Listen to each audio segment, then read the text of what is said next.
Hey guys, welcome back to Handmade. I'm Danielle, and today we are going to show you some awesome ways to use your household sponges for more than just cleaning. So sit back and get ready to soak up all these great ideas.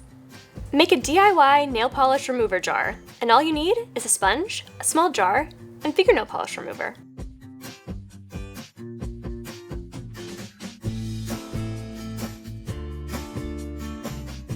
Hate licking toxic envelopes? Use a damp sponge instead.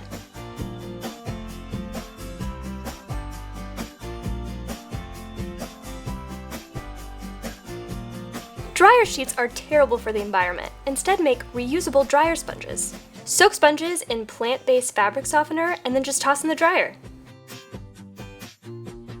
Don't have a pincushion? A sponge is the perfect substitute.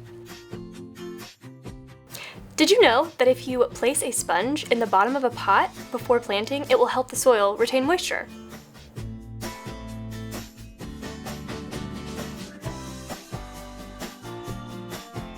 Use a piece of sponge on furniture feet to protect floors.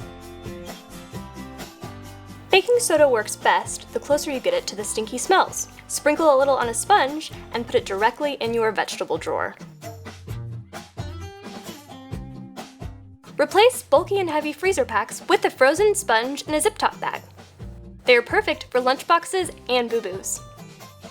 Soap down to the last sliver, save it with a sponge.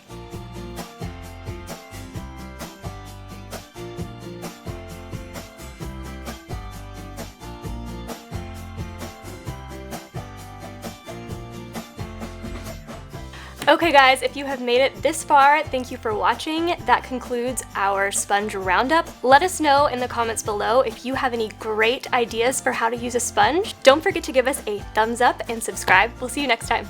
Bye.